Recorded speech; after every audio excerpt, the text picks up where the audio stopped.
Au commencement était la parole, et la parole était avec Dieu, et la parole était Dieu, dit Saint Jean dans son prologue. La parole peut faire peur et conduire à des réactions violentes. Elle peut se retourner ou être retournée contre vous.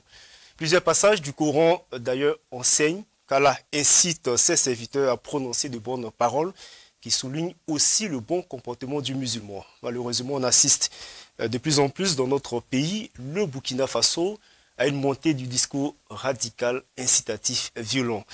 En 2016, déjà, l'organisation non gouvernementale International Crisis Group notait des changements de comportement individuel qui pourraient mener au repli communautaire identitaire. L'ICG mettait en garde contre la tentation d'associer religiosité et violence. De nombreux rapports de l'Observatoire national des faits religieux font observer que le Burkina Faso, depuis les attaques terroristes, certains discours religieux ont des relents idéologiques parce qu'ils véhiculent un projet de société dont la mise en œuvre aboutirait à une forme de totalitarisme religieux. Excusez.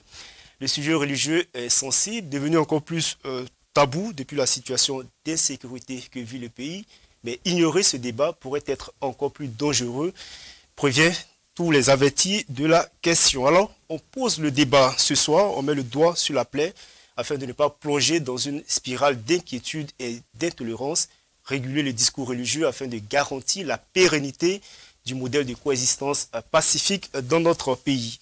Mesdames et messieurs, bonsoir et bienvenue à ce deuxième numéro de votre émission hebdomadaire Dossier Brûlant. Avec nous sur ce plateau, l'abbé Jean-Baptiste Sanou, bonsoir. Enseignant-chercheur, maître assistant à l'université Saint-Thomas d'Aquin, excusez. Vous êtes Vous étiez l'ancien président de l'ONAFA, l'Observatoire national des faits religieux, et vous intervenez sur ce plateau en tant que représentant de l'ONAFA. Votre vos vis-à-vis, parce qu'ils sont deux invités, Atimi Démé, bonsoir.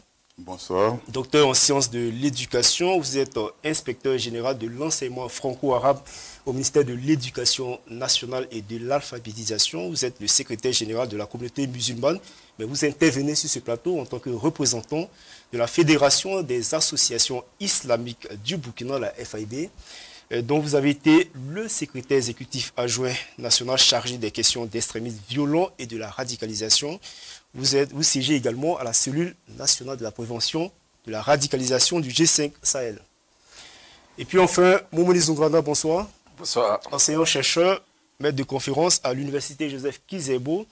Vous avez participé récemment en Turquie, c'était en novembre 2022. Tout à fait. À une formation sur les méthodes de prévention de la radicalisation conduisant au terrorisme, oui. Processus. Oui. Vous avez également de nombreuses productions littéraires sur la chefferie coutumière et traditionnelle. Merci à vous trois d'avoir répondu présent à notre invitation. Alors, l'émission va se dérouler en 4 temps. D'abord, les causes et les conséquences du radicalisme.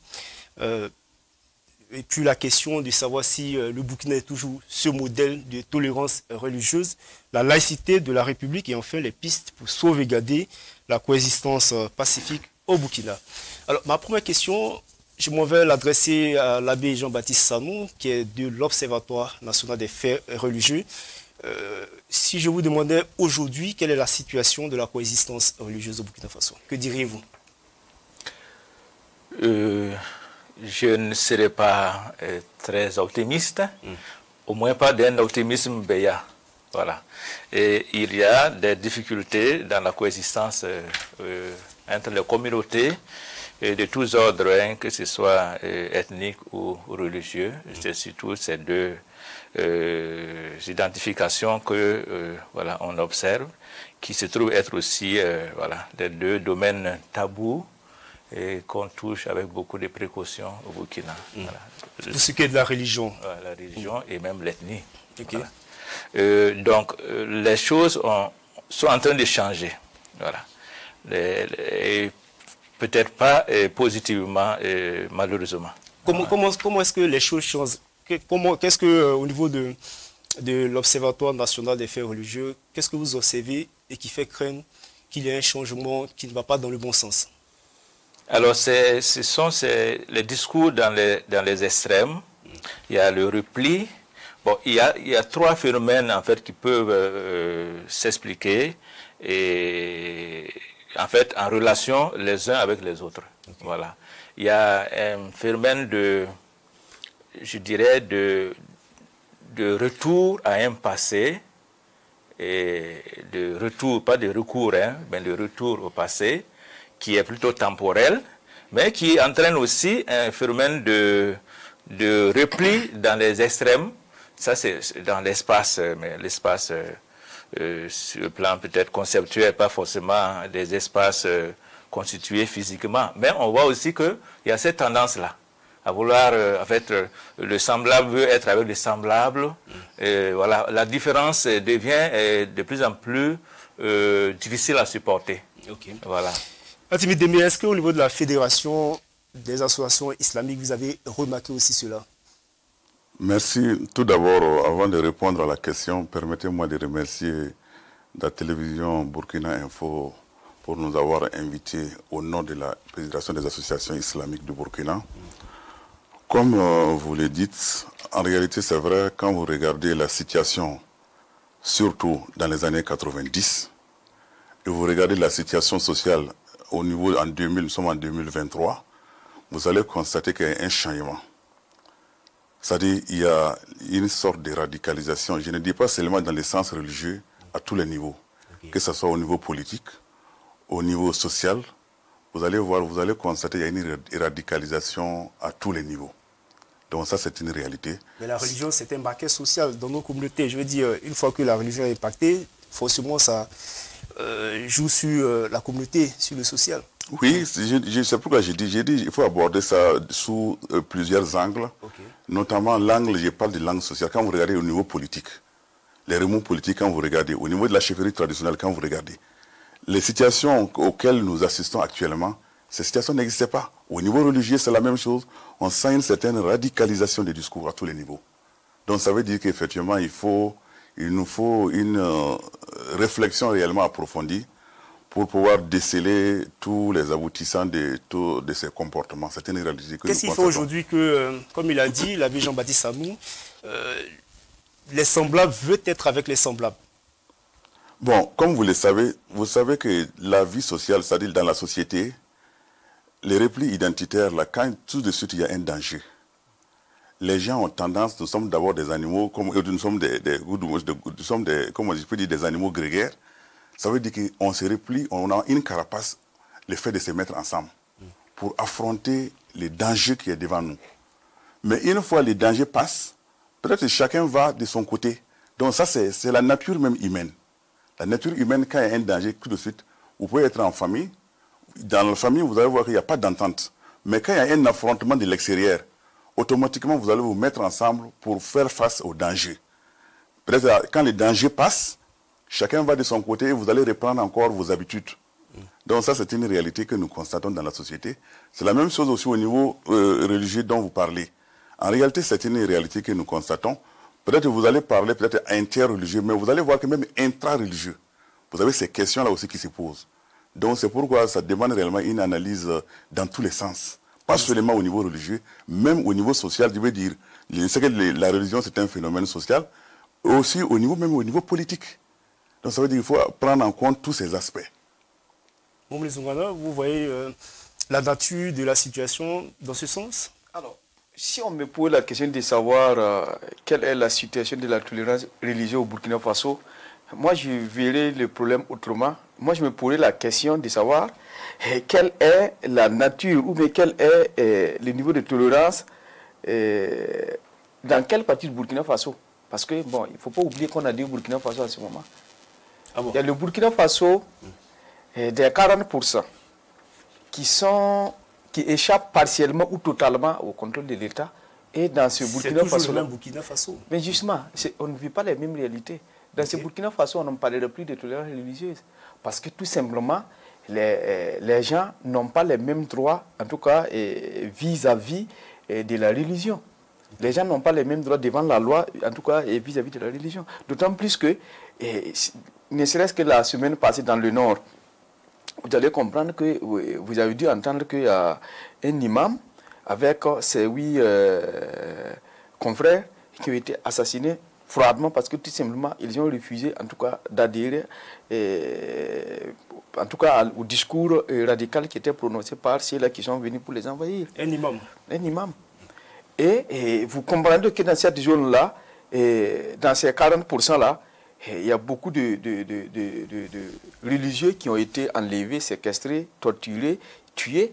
Il y a beaucoup d'églises qui ont été détruites. Il y a beaucoup de mosquées qui ont été saccagées. Donc, on ne parlerait pas de tolérance religieuse dans cette partie du Burkina Faso.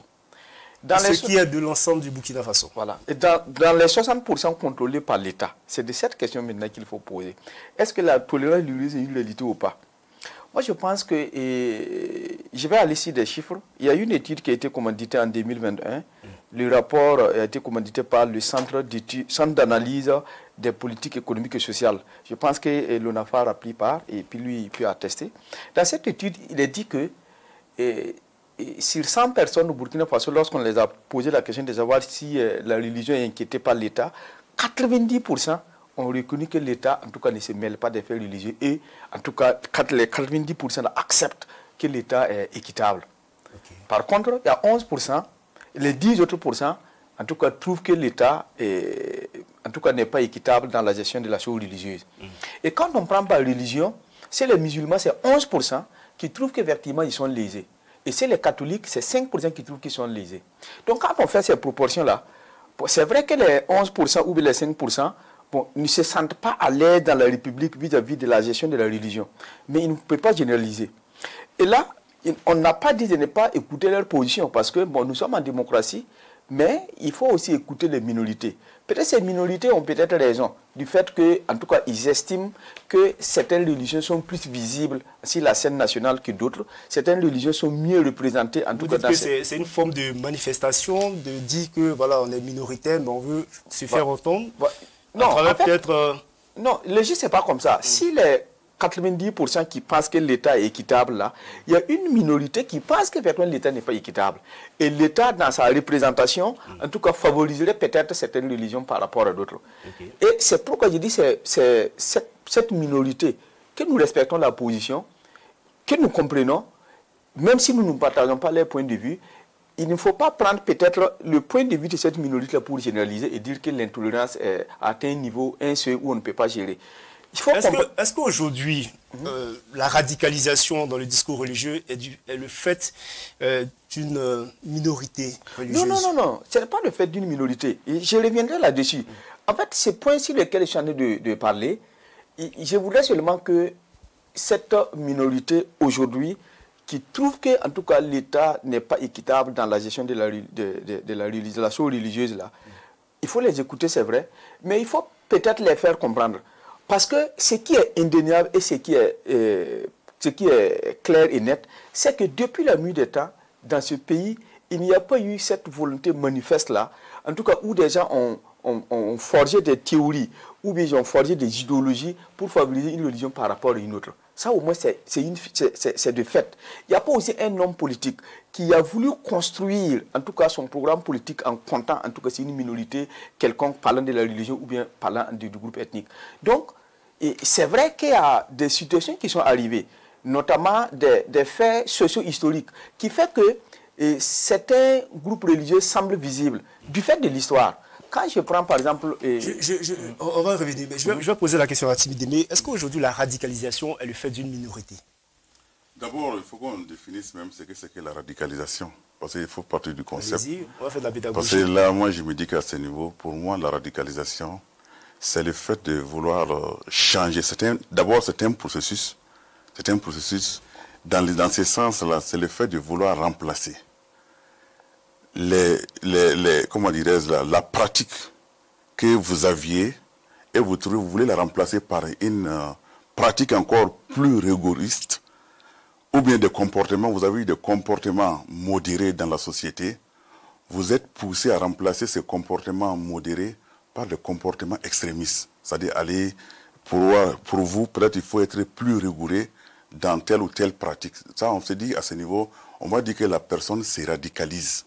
C'est pourquoi même vous avez certains chercheurs qui préfèrent même utiliser la radicalité au lieu de la radicalisation.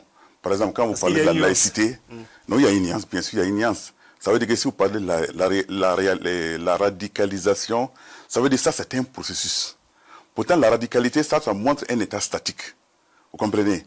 Bon, quand vous regardez effectivement les gens au niveau du Burkina aujourd'hui, nous sentons qu'effectivement, il y a une sorte de radicalisation. C'est qu'on admettait. Le fait même de vivre, comment dirais-je, là, en symbiose avec un voisin, avec des gens qui ne partagent pas forcément votre foi, dans le temps, on vivait ensemble sans problème. Mais à un moment donné, vous épousez une nouvelle idée qui dit que non, le fait d'avoir tel ou tel comportement vis-à-vis d'un pratiquant de telle religion est contraire à la foi, à ta foi.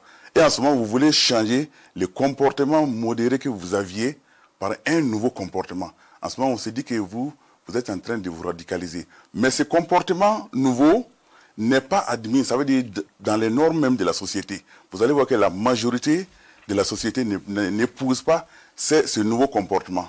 En ce moment, on se dit que vous êtes en train de vous radicaliser. Parce que vos comportements sont complètement différents des normes établies dans la société. Auparavant, la société, les gens vivaient ensemble en symbiose. À un moment donné, vous venez avec de nouvelles idées, de nouvelles pensées, de nouvelles croyances qui poussent les gens à rejeter ce qu'ils avaient comme comportement. C'est ce que vous constatez au niveau de la FIB? Bon, non pas, je veux dire, au niveau du Burkina, oui. Oui, mais aujourd'hui, on assiste à des messages, voilà, vous êtes musulman, vous ne devez pas aller chez le voisin qui est chrétien pendant les fêtes chrétiennes, alors que vous l'avez relevé tout de suite, ça se faisait avant. Vous pouvez être voisin et un chrétien, les fêtes de Noël, vous partez, voilà, lui souhaiter bonne fête, vous allez partager le repas avec lui. Mais aujourd'hui, il y a des messages qui tendent à dire, voilà, ça ne fait pas partie de la foi. Voilà, donc à ce niveau-là, non, je me dis que ce sont des signes de radicalisation. Okay. Parce que le problème, quand vous regardez dans nos sociétés au Burkina, vous avez presque dans toutes les familles, vous allez trouver en tout cas des chrétiens. Vous allez dans des familles chrétiennes, vous allez trouver des musulmans. Ça veut dire que dans les temps, chacun respectait effectivement la religion de l'autre. J'ai constaté que même les chrétiens, lors de leur fête pour chercher à immoler tel ou tel animal, ils font même appel à leur voisin qui est musulman pour qu'il s'assure que réellement ce qu'on va lui servir comme plat, réellement est licite en islam. Vous comprenez? Bon, mais quand vous regardez les jeunes aujourd'hui, comme Burkina, je l'ai dit bien haut et fort, le Burkina n'est pas un îlot fermé. Vous avez ce qui se passe ailleurs, à travers les réseaux sociaux. Au même moment, les jeunes aussi au Burkina captent la même chose. C'est ça qui agit réellement sur le comportement. Nous avons rejeté les comportements modérés qu'on avait dans les temps pour épouser des comportements extrémistes qui nous poussent même à rejeter celui qui est en face de nous. Mais quand vous regardez souvent, quand on se réfère à certains passages, que ce soit du Coran ou bien certains textes religieux, par exemple, vous avez parlé de la question des nourritures. Il y a des divergences entre les musulmans selon les interprétations des textes. Le Coran dit que, ça dit, les nourritures de ceux qui ont reçu les livres avant vous, vous sont licites. C'est un verset du Coran. Okay. Mais ça veut dire, ils vont te dire non, en réalité, ce n'est pas ceux qui sont devant nous aujourd'hui. Parce qu'il ne s'agit pas de ces chrétiens qui sont devant nous, ou bien de tel groupe, mais parce que l'islam fait la différence entre ce qu'on appelle l'animisme et les religions célestes. L'islam fait la différence. Si on parle des gens du livre, on parle des juifs et des chrétiens, en réalité dans l'islam. Il n'y a pas de divergence à ce niveau. Mais maintenant, dans l'interprétation aujourd'hui des textes, ils vont dire que non, bon, la source même de cette fête, c'est une fête païenne, ce n'est pas la peine qu'un musulman collabore, participe à cette fête. Ce sont des arguments qui sont utilisés. Est-ce sa source dans le Coran ou dans les enseignements du prophète? Non, comme vous le savez, comme je l'ai dit, c'est une question d'interprétation des textes. Vous avez un texte coranique, vous allez interpréter pour soutenir ou étayer telle ou telle pensée. Et vous allez voir aussi, au même moment, vous allez avoir d'autres savants qui vont dans le sens contraire. Donc souvent, il y a des divergences dans l'interprétation. L'abbé Jean-Baptiste Sanou, de l'ONAFA.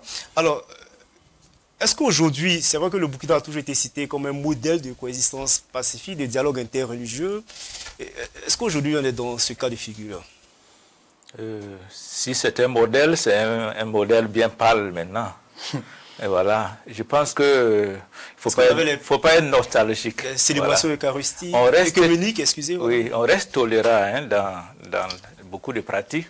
Nous sommes tolérants, mais de là à penser que nous sommes un modèle, je crois qu'il y a un pas que moi je ne veux plus franchir parce qu'il ne faut pas aussi se gargariser de mots et puis penser que voilà, on est un modèle que tout le monde doit imiter. Pendant ce temps, le pays est en train de brûler, justement, du fait même de l'intolérance, justement, qu'elle soit religieuse ou non, quoi. Voilà. Justement, vous faites dans le suivi et le contrôle rigoureux du discours et des prêches religieux, c'est l'un de vos credos? Oui, c'est ça. Au niveau de oui, c'est ça. On fait monitoring des messages et on essaie d'attirer l'attention sur les discours justement qui tendent à se radicaliser. Est-ce que vous avez observé ces dernières années ou ces derniers temps une montée de ces discours religieux radicaux? Oui. Oui, comme je l'ai dit, M. Démé l'a dit, c'est parce qu'effectivement, il y a une référence à ce qui est fondateur dans les religions, qui est interprété de façon rigoriste.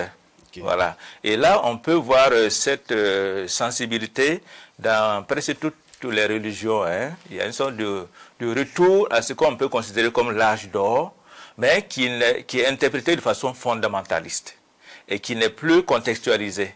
Alors que ce soit l'islam, que ce soit le christianisme, dans ces deux confessions, il y avait eu un effort de, nous disons, inculturation, c'est-à-dire d'adaptation aux cultures africaines, de sorte qu'on puisse être musulman ou chrétien et être authentiquement africain. Maintenant, j'ai l'impression qu'on vous demande de choisir entre être musulman et puis être africain, quoi. Si vous êtes africain, à la limite, vous n'êtes pas forcément un bon musulman. Si vous êtes africain, vous n'êtes pas un bon chrétien. Voilà. Alors que, je pense que c'est le défi aussi des croyants qui appartiennent à ces religions, de pouvoir rester africains et de vivre leur religion à l'africaine. Il a dit, on n'est pas en vase clos. Donc il y a des influences extérieures qui sont survalorisés au détriment des modèles que nous avons connus et qui étaient des modèles de tolérance. Maintenant qu'ils ne le sont plus, à mon avis, en tout cas le constat est clair sur cette question-là. Oui. On va revenir sur ce que vous faites par rapport à ces discours dont vous avez observé au niveau de l'ONAFA. Et Monsieur Zongana, oui. Est-ce que le fait que le sujet soit, entre guillemets, tabou, sensible, a contribué justement à une crispation religieuse au Burkina? Moi, je pense que je vais même revenir d'abord sur la question de la radicalisation. Là. Dans le fond, c'est la société entière. Hein, et la radicalisation, comme il l'a dit, c'est le fait que la société burkinabé qui a commencé à se radicaliser. Et je vais donner les faits. La radicalisation, c'est défini comme le fait qu'un individu, un groupe d'individus, opte pour une idéologie extrême et défend cette idéologie par la violence. Et cette violence, ça peut être verbale, ça peut être psychologique, ça peut être physique. Et dans la radicalisation, la personne n'admet pas la contradiction. La personne n'admet pas la différence. La personne pense que c'est son point de vue, en tout cas qui est la parole d'évangile, et en tout cas un autre point de vue, en tout cas n'a pas le droit de citer. Et la radicalisation, en quelque sorte, est un processus, comme il a dit, qui conduit à l'extrémisme et ensuite au terrorisme. C'est la première étape du terrorisme. Et quand vous prenez le peuple burkinabé, nous sommes en plein dans la radicalisation. Et ce n'est pas la radicalisation religieuse. Vous dites tout le peuple burkinabé? C'est pas exagéré? Je parle de la société burkinabé. Vous prenez dans le domaine du syndicalisme, par exemple, il y a une forme de radicalisation qui s'est développée.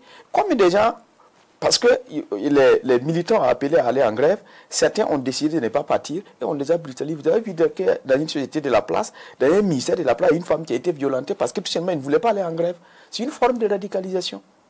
Combien de fois il y a eu des grèves, des gens sont allés fermer des bureaux pour que ceux qui veulent travailler n'aient pas accès à ces bureaux-là, alors qu'ils ont le droit de ne pas aller en grève. Et vous dites que c'est un processus qui conduit au terrorisme. J'arrive, c'est une forme de radicalisation. Je prends dans le domaine politique, dans une histoire récente, lorsqu'on a fini avec les élections municipales, il y a eu combien de morts d'hommes? C'est une forme de radicalisation. Quand je prends dans le domaine religieux, là encore, il y a eu une forme de radicalisation. Il y a combien de mosquées qui ont été détruites au Burkina ici? Il y a combien de temples qui ont été détruits parce que tout simplement, la mosquée qui était à côté du temple là suppose que, en tout cas, le bruit là, ou bien l'orchestre là est en train de perturber et cette église a été détruite. Pire, il y a même des lieux et des hôtels traditionnels qui ont été brûlés. On a vu des gens qui ont empoché des boîtes de lumière pour brûler des masques parce que tout simplement ils travaillent les lieux de culte. Donc la société burkinabé a commencé à se radicaliser. Ça c'est un fait. Et cette radicalisation n'est pas seulement religieuse. Elle est aussi ethnique. Je ne voulais pas que j'en parle. Elle est non seulement aujourd'hui ethnique, sur le débat de la religion. elle est aussi politique, elle est aussi religieuse, elle est aussi syndicale. Donc, en tout cas, la société burkinabé a un peu changé de visage. Et à mon avis, ce qu'il faut faire aujourd'hui, c'est parler franchement pour qu'on puisse se comprendre. Parce que quoi qu'on dise, nous sommes appelés à vivre ensemble, on est obligé de collaborer. Et ce qui est important, c'est aussi de dire qu'il y a des signaux quand même qui donnent, il y a des signes d'espoir. Parce que tout n'est pas noir. Tantôt, j'avais dit qu'il y a 90% qui pensent que l'État, jusqu'à preuve de contraire, en tout cas, n'a pas pris fait et cause pour une religion quelconque. C'est quand l'État, ou bien le politique, ou bien le militaire, ou bien l'instance, en tout cas, j'allais dire, comme les centres universitaires, les instances de formation, prennent fait et cause, ils prennent des théories pour défendre une religion en particulier, que ça devient dangereux parce que ça va créer des frustrations et c'est ça qui amène les guerres civiles. Mais nous ne sommes pas là. C'est vrai qu'il y a une minorité qui ne se sent pas tellement dans la République, mais c'est comme ce que j'avais commencé à expliquer. Dans le fond, les faits historiques, les faits socio-historiques font que certaines religions, de manière aléatoire, se sont projetées dans les devants de la scène comme ça. Ce n'est pas parce que quelqu'un les a favorisés, mais c'est des faits qui sont là. Quand je prends l'exemple, la religion musulmane par exemple, selon par exemple certains chercheurs, la religion musulmane a atterri au Burkina au XVIe siècle, d'après les écrits d'Assami Kwanda.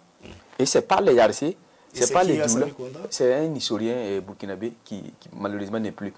Et c'est un islamologue. C'est pas les Yarcé, c'est pas les Doula commerçants et pas les éleveurs pulls que la religion musulmane, selon lui, selon sa théorie, a atterri au Burkina Faso. Au XVIe siècle. Mais la religion catholique a atterri au XXe siècle, notamment en 1900. Mais si, là, quand la religion catholique arrivait, c'est dans ses bagages et l'école, mais aussi la santé. Et ces secteurs qui sont des secteurs sociaux, en tout cas, les a propulsés au devant de la scène. Et quand vous prenez par exemple dans le domaine de la santé, depuis 1900, là, les premières écoles, là, c'était des écoles qui étaient dans la production et qui étaient aussi dans l'hygiène. Et en même temps, ces écoles étaient gérées par les missionnaires, mais aussi par les camps militaires.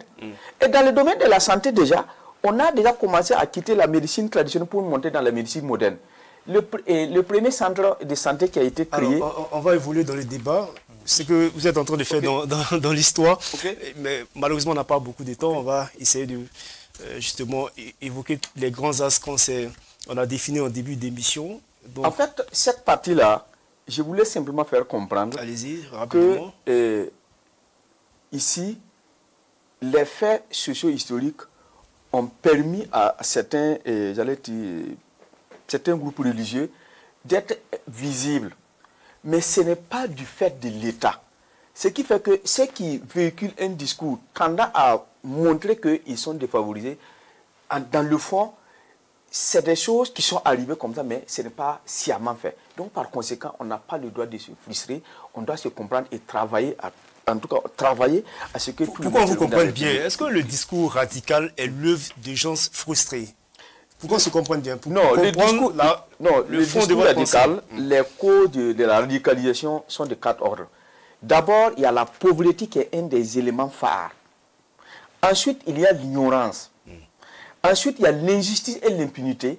Et le 4e élément, c'est l'intolérance.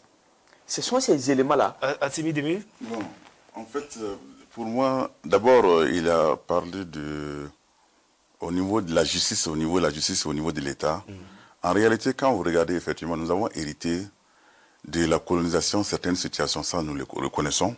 Par exemple, quand vous regardez au niveau, il parlait du christianisme, c'est une réalité, nous avons hérité d'une situation. Mais quand vous regardez cette situation, l'État aussi doit travailler peut-être à corriger certaines inégalités dans ce sens-là. Je prends par exemple, quand vous regardez aujourd'hui, je ne prends qu'un exemple que parmi tant d'autres, au niveau des subventions de l'État, à l'éducation aujourd'hui, la FAIB ne reçoit pas la même chose que l'Église catholique, ça c'est connu. Regardez, quand vous regardez, vous allez dire que c'est une injustice. Quand vous regardez en termes de nombre, c'est vrai qu'en termes de qualité, L'Église aujourd'hui catholique a des écoles réellement de qualité et de référence. On ne nie pas. Ça, c'est une réalité. Vous avez beaucoup de musulmans qui sont scolarisés dans ces écoles. Mais quand vous regardez en termes de subventions que l'État accorde, pour que vous puissiez avoir aussi un enseignement de qualité, forcément, il faut aussi un financement. Il faut injecter des fonds, il faut avoir des enseignants de qualité. L'Église protestante aussi oui. fait la même chose. Bon, l'Église protestante, mais quand vous regardez en termes de nombre d'écoles, vous pouvez vérifier ça au ministère de l'Éducation. Vous allez trouver que la communauté musulmane, je vais dire au niveau de la FAIB, vous avez plus de 3000 écoles franco-arabes. Je ne parle pas d'écoles coraniques, hein, plus de 3000 écoles franco-arabes aujourd'hui. Quand vous regardez les écoles coraniques, il y a une étude qui a été faite en 2021, et commanditée par l'UNICEF. L'étude a été faite par le ministère. On a dénombré plus de 4500 foyers coraniques. Quand vous prenez les foyers coraniques, elles ne sont même pas prises en compte aujourd'hui dans le système éducatif. Je peux dire, elles ne sont pas prises en compte. J'ai discuté avec un ami professeur qui me disait, il m'a montré, il dit que non, pour lui, les écoles coraniques sont toujours gérées par un texte colonial. Parce qu'il dit qu'il n'y a aucune référence, il n'y a pas un ancrage institutionnel de ces écoles au niveau du ministère de l'Éducation nationale.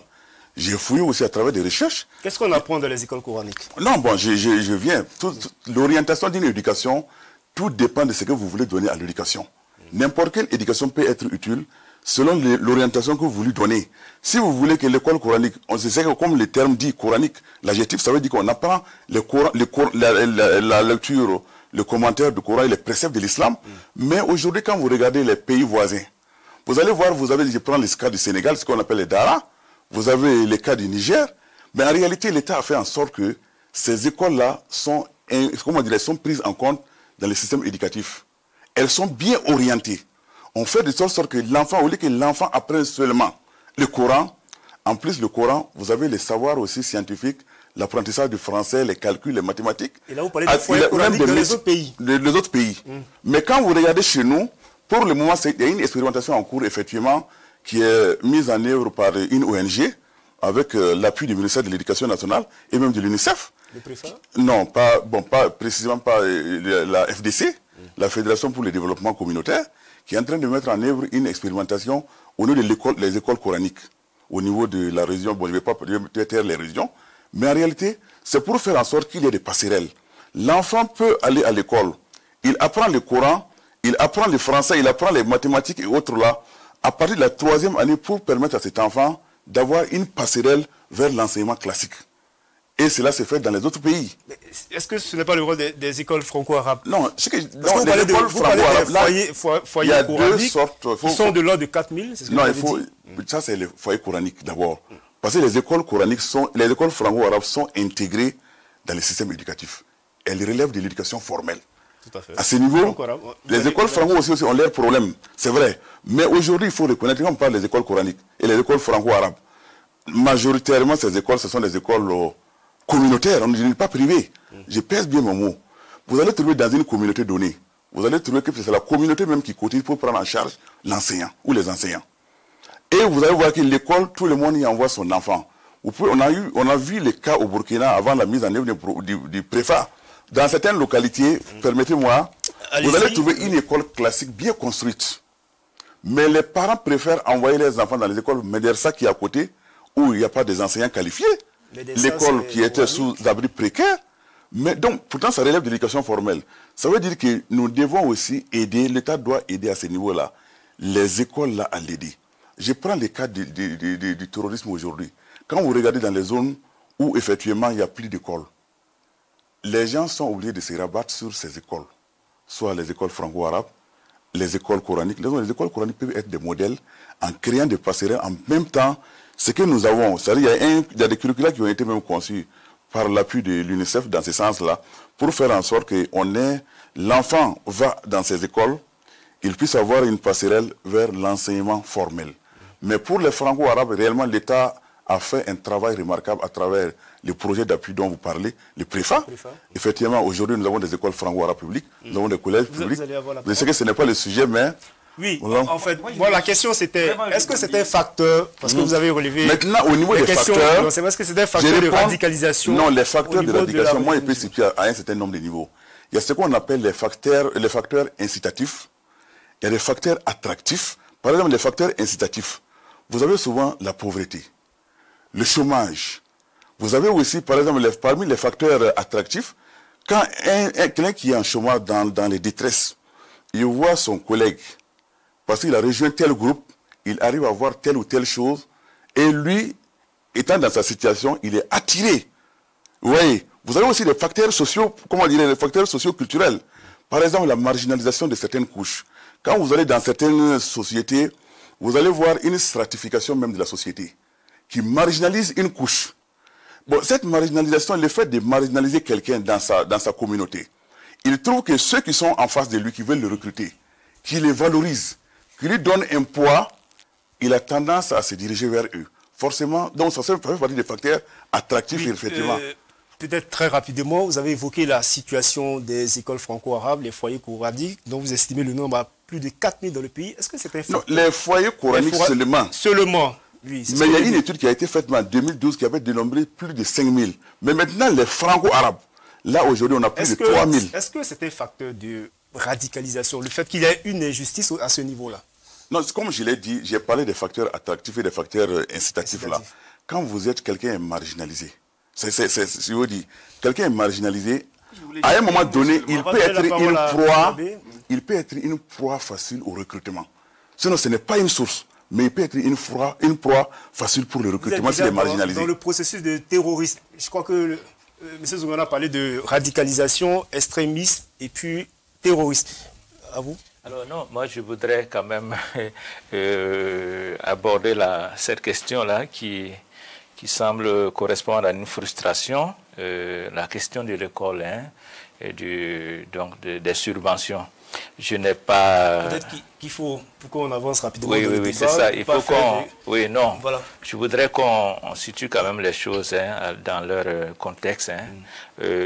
L'enseignement catholique a une convention avec l'État et il y a un certain nombre de critères qu'il remplit pour pouvoir bénéficier de la subvention. Il y a des formes d'enseignement qui sont purement confessionnelles, qui n'ont pas la subvention, comme les séminaires, les noviciats. Moi, par exemple, j'ai fait un parcours où je n'ai jamais bénéficié de la subvention de l'État parce que je me formais à devenir prêtre. Et même si après, je peux travailler pour l'État. Mais donc, je veux dire, il ne faut pas aussi artificiellement focaliser l'attention sur des frustrations qui souvent ne sont pas du fait même de la responsabilité de l'État. C'est aussi peut-être une absence d'adaptation. Parce que si on veut que l'État s'adapte aux religions, ben, vous voyez, il faut aussi que les religions s'adaptent à l'État.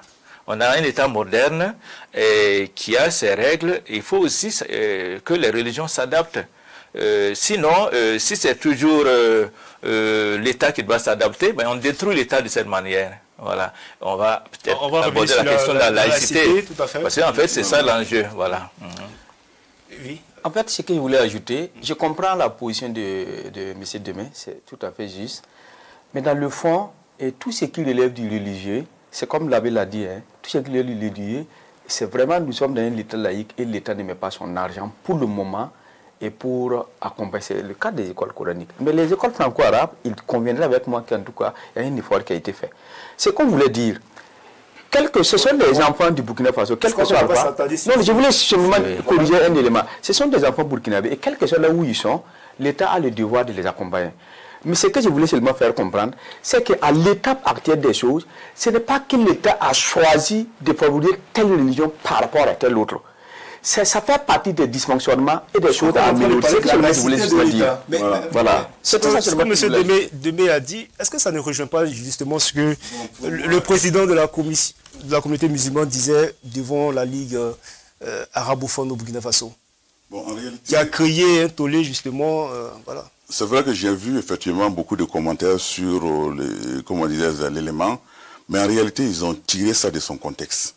Ça a été déplacé. Quand vous voyez, vous avez une communication. Quelqu'un qui veut du bien, il faut intégrer la communication dans son contexte. Mais quand vous faites un extrait d'une partie, vous faites un commentaire sur ça sans suivre le début et la fin, vous allez faire un hors-sujet. Généralement, c'est ce que j'ai vu. J'ai vu l'élément qui passait, mais moi, comme moi, j'ai assisté à tout. Je sais réellement, ils ont enlevé l'élément ce qui a été dit par le président de son contexte. ils ont placé dans un autre contexte. Par exemple, ce que lui vient de dire là, je suis d'accord, c'est un héritage colonial.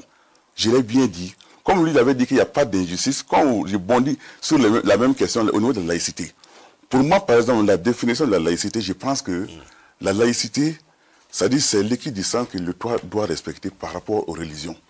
Et la laïcité n'est pas l'athéisme. Mais quand vous voyez nos frères, chaque fois on parle de laïcité, c'est comme la laïcité, c'est l'absence même de la religion. La laïcité n'est pas l'absence de la religion. Je crois qu'on est rentré dans le Donc, mais quand vous regardez, c'est vrai qu'il y a un héritage colonial. Il n'est pas facile de pouvoir faire un changement ou une révolution du coup. Ça a besoin du temps, effectivement.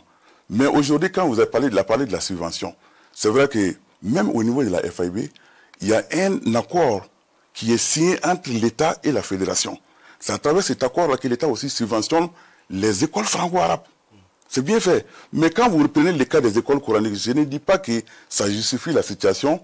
Aujourd'hui, quand vous allez voir un enfant à l'âge de 6 ans, 7 ans, qui est inscrit dans une école, là où il fera toute sa scolarité, c'est l'État qui est garant de l'éducation dans tous les pays. L'État a le devoir de lui donner une éducation réellement de qualité. À ce niveau, qu'est-ce qu'on peut faire?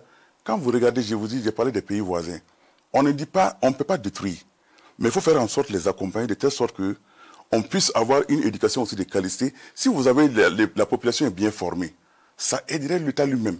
Mais quand vous avez des gens qui ne sont pas bien formés, ça veut dire que ça crée des inconvénients même pour l'État. Mais je ne dis pas que cela justifie aujourd'hui la radicalisation. Ça, j'ai donné les facteurs qui, en réalité, quand vous regardez, les gens même utilisent aujourd'hui la religion comme une vitrine. Mais quand vous regardez en fond, même ceux qui sont devant, qui disent que peut-être nous combattons pour la religion, en réalité, vous allez trouver que ce ne sont même pas les pratiquants de la religion. Alors, on va évoluer dans le débat parce qu'on est malheureusement pris par le temps avant d'aborder le troisième axe de cette émission qui est la laïcité de la République. Je crois que vous avez déjà abordé un peu en filigrane cette question. On est burkinabé avant d'être musulmans, animistes, chrétiens. C'est ce qu'on dit très souvent. Est-ce que, M. Démé, je vais vous donner la parole, peut-être que vous en avez parlé. Est-ce que ça tient toujours la route? Bon, je dirais effectivement, quand vous regardez la laïcité au Burkina, c'est comme si nous avons un contrat social entre nous. Nous sommes des Burkinabés, nous avons la religion traditionnelle, nous avons la religion chrétienne avec toutes ses composantes, nous avons la religion islamique. C'est un contrat social qui nous lie. Ça veut dire que chacun de nous doit faire de telle sorte de respecter ces contrats. Le contrat, ça veut dire que chacun pratique sa religion comme il est recommandé. Et sans poser les entraves devant l'autre là aussi qui pratique sa religion. Je crois qu'à ce niveau, l'État fait un effort pour être laïque. Ça, l'État fait un effort. Mais c'est à nous d'aider l'État à être plus laïque. Quand nous voyons des injustices, vous avez parlé de l'UNAFAR, nous voyons telle ou telle chose qui vont dans tel sens, nous avons des conseils, on peut interpeller. En allant dans tel sens-là, il faut faire attention, on risque de se glisser hors même de la laïcité. Ça, c'est possible. Vous dites? Vous le faites, vous interpellez l'État par rapport au... Non, bien sûr. Non, on n'interprète pas, mais il y a des faits, par exemple, même au sein même de la fédération. Si nous voyons un prédicateur musulman qui fait un appel peut-être à la violence et autres là, automatiquement il est interpellé. Parce qu'à l'interne même, nous avons une structure effectivement d'éveil qui contrôle les discours religieux. Parce que si nous ne pratiquons pas cela, ça veut dire que nous allons à la dérive. Donc ce travail est fait à l'interne. La fédération aujourd'hui fait un travail remarquable dans ce sens. Mais maintenant, il appartient aussi à l'État à aider ces structures. Les chrétiens aussi font la même chose. C'est l'État qui doit appuyer ces structures à jouer bien leur rôle. Mais souvent, quand on entend chez les gens, on dit, vous voulez faire telle chose, on dit l'État est laïque. C'est comme si la laïcité, il n'y a même pas de religion. C'est ce que j'ai dit. Pourquoi la laïcité n'est pas l'absence de la religion. La religion n'est pas l'athéisme. On vous a compris. Alors, pour moi, la laïcité, c'est la séparation entre l'État et puis les organisations religieuses. Il y a trois principes qui régissent la laïcité. Le premier principe, et en tout cas fondamental, c'est la liberté de conscience et la liberté, en tout cas, de célébrer ses convictions religieuses tout en respectant l'ordre public.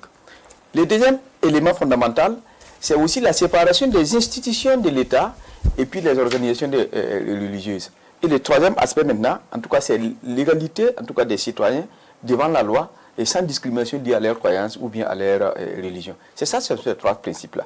Si on questionne ces trois principes sur le contexte national burkinabé, on va constater qu'effectivement, l'État, par exemple, en tout cas, a donné en quelque sorte la main à la religion. C'est la religion qui dicte en ce moment, en tout cas, j'allais dire la voie la conduite à l'État. La conduite à tenir. L'État s'est affaibli. C'est une faiblesse? Non, l'État s'est affaibli face en tout cas, tout ce qui est un peu religieux. Je m'explique, je parle avec des faits. Quand vous prenez par exemple la ville de Ouagadougou, il y a combien de jeunes qui étaient destinés à des parcelles à usage d'habitation qu'on a transformées soit en église, soit en mosquée, soit en temple. Et vous savez très bien que lorsque vous avez votre mur mitoyen, ou c'est une mosquée ou c'est une église, forcément il y aura des nuisances et quelque chose ta tolérance va amener des problèmes. Je continue. Quand vous prenez par exemple l'espace public, quelles sont ces structures-là qui ont eu des autorisations mais en même temps, est-ce que la tolérance religieuse, ce n'est pas de s'accommoder, c'est la coexistence pacifique, de s'accommoder justement de tout ce qui est... Mais justement, d'accommodation en accommodation, on crée du désordre. C'est pourquoi, je suis d'accord avec lui, la laïcité ne veut pas dire que c'est un État... Voilà. Ça veut dire que, c'est-à-dire l'espace public doit en tout cas revenir à l'État qui impose la conduite à tenir. Vous dites que c'est comme une faiblesse de l'État. Oui. Alors, je suis d'accord avec lui sur les principes de la laïcité. Il y a deux principes qui ne sont pas propres à la laïcité, qui sont les principes de tolérance, c'est la liberté de religion et de conscience, et puis l'égalité devant la loi. Le troisième principe qui est vraiment propre à la laïcité, c'est la non-ingérence réciproque entre l'État et... L'État ne s'ingère pas dans les affaires des religions, vice-versa. Et vice-versa. Mais ça ne veut pas dire... en fait, on fait un mauvais procès à la laïcité au Burkina. L'État est né ici comme un État pas multireligieux, dans un contexte multireligieux. Voilà, il n'y a pas eu de séparation. C'est quand il y a eu fusion ou union, après on peut parler de séparation. Nous, ici, quand l'État naissait, il y avait déjà la séparation. Donc, c'est plutôt l'ingérence qu'il faut interdire dans le cas de la laïcité. Alors, ce n'est pas une laïcité où la neutralité ici, dont il s'agit, certains même préfèrent le terme de neutralité, ce n'est pas une neutralité à la couleur noire, là, c'est la neutralité de la couleur blanche, hein, qui est l'ensemble de couleurs, alors que le noir est l'absence de couleurs. Alors, ce n'est pas un État athée, l'État laïque.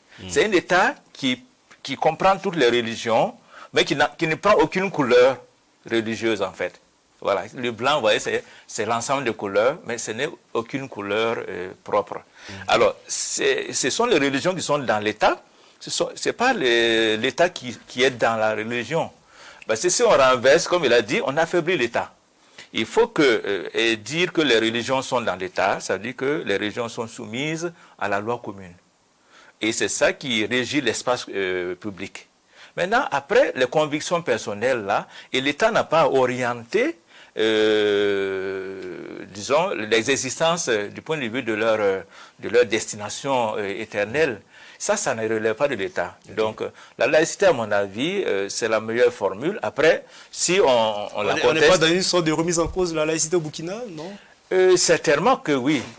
Mais justement, c'est pourquoi on en parle aujourd'hui, c'est parce que ça ne va plus de soi. Maintenant, peut-être qu'on ne s'est pas encore entendu sur la forme de laïcité qu'on voudrait vivre au Burkina, parce que la laïcité se décline au pluriel, en fait. Okay. Voilà. Mais la laïcité à la burkinabé, moi, je suis convaincu que l'avant-projet de loi sur les portant liberté religieuse là, était un bon contenu qu'on pouvait donner à la laïcité. Parce que même si c'est un principe inscrit... Le projet de loi qui a été retiré... Qui a été retiré en 2017, le 9 janvier. Et nous l'avons retravaillé, et M. Démé était là. La FID qui avait demandé à ce qu'on retire le projet de texte, c'était controversé à l'époque. En 2021, à Koudougou, nous avons retravaillé la loi en prenant en compte effectivement les reproches qui avaient été faits à l'élaboration de la loi. Et il semblait qu'on était parvenu à un consensus. Il semblait. Voilà. Seulement après, il y a eu un coup d'État. Tout a été remis à plat. Et voilà. Et puis voilà. Vous voulez répondre? Peut-être très rapidement, et puis j'allais vous poser la question sur... M. Zongorana disait que, par exemple, quand vous prenez les domaines des cultes aujourd'hui, peut-être les lieux de culte, quand vous regardez lors du lotissement, qu'est-ce qu'on constate en réalité? Nous avons constaté effectivement souvent des injustices dans le cadre même de cette loi. Parce que la loi qui nous... Bon, on dirait la loi qui a été relue, qu'est-ce que la loi là disait? Par exemple, les libertés religieuses. La loi là disait que un lieu de culte ne doit pas, c'est-à-dire une parcelle à usage d'habitation ne doit pas servir comme un lieu de culte. Ça veut dire qu'on ne peut pas construire une mosquée ou une église ou un temple sur une parcelle à usage d'habitation. Mais qu'est-ce que nous constatons lors des lotissements? Vous allez voir dans les mêmes, vous pouvez faire même un constat. Nous avons fait des études par rapport à ça. Quand vous regardez, au niveau de l'église catholique, je dirais l'église réellement catholique, c'est-à-dire essaie de dévancer même souvent les lotissements. L'église catholique prend un domaine, à ce niveau, je ne reproche rien, parce qu'il faut anticiper sur certaines choses. Ça, c'est vrai. Et souvent, c'est les quartiers même qui est créé même par l'église. Mais quand vous regardez le lotissement auquel nous assistons, vous allez voir, on va réserver des lieux de culte. On ne précise pas, hein. On met seulement lieux de culte. Bon, souvent, je dirais que les musulmans sont majoritaires, c'est vrai, dans les pays. Mais en termes de scolarisation à un niveau donné, vous allez voir que nous sommes derrière. Mais ceux qui savent lire entre les lignes, c'est eux qui se précipitent, font les demandes, on leur attribue. Vous allez vous retrouver sans lieu de culte. Ils sont obligés de bâtir maintenant les lieux de culte sur les parcelles à usage d'habitation. Donc quand vous rentrez dans un quartier, vous allez compter les temples, l'église, vous allez voir que ces églises sont plus nombreuses que les mosquées. Et pourtant, quand vous regardez les fidèles, les adeptes de ces religions, vous allez trouver le contraire. Vous voyez, ça c'est palpable dans les quartiers. Nous avons fait des études sur ces réalités-là. Mais maintenant, donc, vous voyez, toutes ces réalités étaient effectivement, la loi nous interdisait de construire. Où est-ce que nous allons prier? Prenons un cas seulement, vous voyez, au bord de voies. Il était interdit dans cette loi, effectivement, que les gens prient au bord de voies. Et vous ne prévoyez pas de mosquées pour les lieux de culte à côté.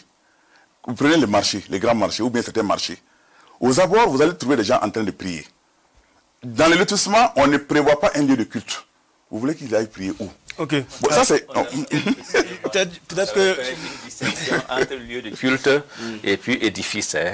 Dans le projet de loi controversé. Non, parce que la loi controversée disait bien, on n'avait pas le droit de prier au bord de voie. Vous référez à celle que nous avons relue. Celle qui a été rejetée. Rejetée en 2017. Celle qui a été relue. Ah, mais moi, je ne parle plus de cette loi. Voilà, donc c'est pour dire, comme il a posé la question, c'est un exemple que j'ai donné. Bien. Mais la nouvelle loi qui a été relue, effectivement, pour nous, c'est vraiment un elle nous permet, il y a eu un consensus réellement sur les contenus. 2 minutes. En fait, ce que M. Demé a dit, c'est juste. Mais moi, je veux que les gens comprennent que cette situation qui arrive là, ce n'est pas que l'État a choisi délibérément de favoriser une religion par rapport à une autre, pour que les gens ne soient pas frustrés. C'est vrai, les religions sont là, peut-être ils sont en compétition, je ne sais pas, mais toujours est-il que ceux-là qui ont choisi, en tout cas, de faire la demande là, ce n'est pas que l'État, de manière insidieuse, les a incités. Donc c'est pourquoi il faudrait que les gens comprennent que s'il y a des frustrations, ça ne doit pas être contre l'État. Et pour qu'on puisse vivre en communauté. Parce que bon, la question religieuse, bon, on est obligé de vivre ensemble. On est obligé d'être des amis. On est obligé de vivre, en tout cas, comme si nous étions des frères. On n'a pas le choix. Alors, je rapporte que le dernier recensement de l'INSD, l'Institut national des statistiques et de la démographie, fait de la répartition de la population résidente selon la religion, renseigne que les musulmans sont 63,8%, suivis des catholiques 20,1%, des animistes 9,0%, des protestants 6,2%, les sans religion 0,7% et les autres 0,2%. Alors, M. Demé, j'ai une question pour vous. Au niveau justement de la religion musulmane, quel est le bon comportement du musulman? On dit un bon musulman, ça c'est les textes coraniques nous disent clairement. Non, je veux dire, c'est-à-dire le bon musulman, c'est celui dont les voisins sont à l'abri de ses mauvais comportements. Ça c'est un hadith du prophète. Ça veut dire quoi? Le Coran même, il y a un verset du Coran qui dit que quand, permettez-moi de réciter peut-être en arabe là, avant de traduire.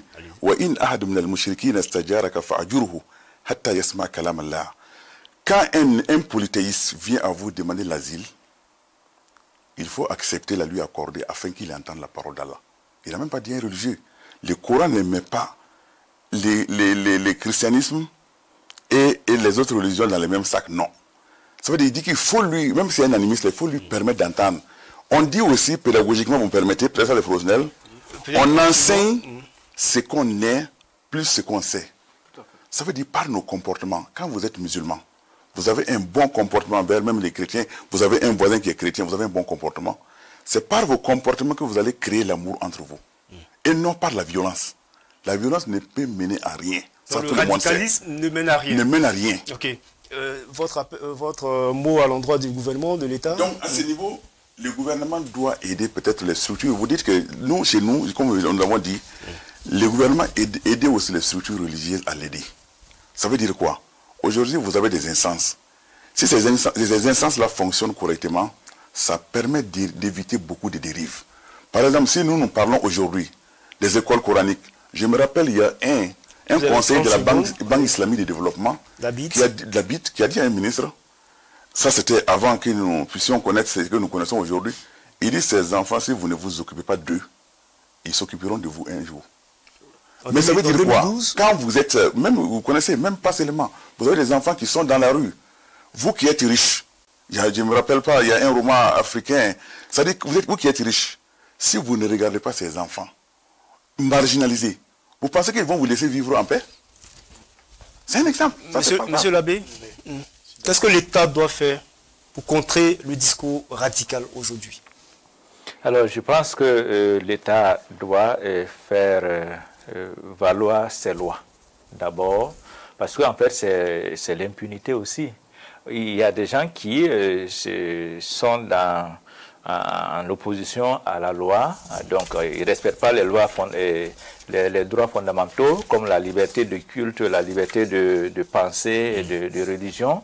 Et ben voilà, ils s'en sortent impunément et voilà, ils ne sont pas punis. Je pense qu'il faut un État qui soit fort dans l'exercice de la loi. Et ses prérogatives. Voilà, ses prérogatives. Okay. Moi, je demande cela c'est son devoir régalien, en fait, de mettre de l'ordre. Sinon, en fait, vous savez, les religions, c'est de l'ordre du sentiment, mais aussi de la passion. Ça a tendance à déborder si on ne le canalise pas. Voilà, c'est ça. Donc, c'est important. Voilà. Pour moi, il faut, on fait le lien entre les causes et les solutions. Forcément, si la cause, en tout cas, c'est la misère, il faut en tout cas travailler à diminuer un peu la pauvreté pour servir quand même le minimum vital, en tout cas la population, pour que les services sociaux de base puissent exister. Régler les injustices. Il faut aussi régler les injustices parce que ce sont les injustices qui envoient ces situations-là. Et il faut mettre l'accent sur notre éducation. Parce que l'homme ne vaut que par son éducation. Ça, c'est très important. Merci, Moumouni Zongrana. Je rappelle que vous êtes enseignant-chercheur à l'université Joseph Kizerbo, Atimi Démé, docteur en sciences de l'éducation et représentant justement sur ce plateau la FIB, la Fédération des associations islamiques du Burkina, et puis l'abbé Jean-Baptiste Sanou, qui représente l'ONAFAR, l'Observatoire national des faits religieux sur ce plateau. Et puis, merci à toute l'équipe de réalisation, à Philippe Barrault, à Edmond Kossé, à Wifi Bondé, au prompteur, au synthé, à Ibrahim Soro à la caméra, à Idrissa Diallo qui a la diffusion, merci à Hassan Bourreau, à Didas Diallo pour le montage. Mes invités également sont maquillés par Arlette Zouitende, Théophane Oudraou qui a la programmation, merci à Bassenga Emi, Aimé René et Valérie Zongo pour la production. Merci à toute l'équipe de la télé de Burkina Info, à la rédaction en chef. Merci à tous. Bonsoir.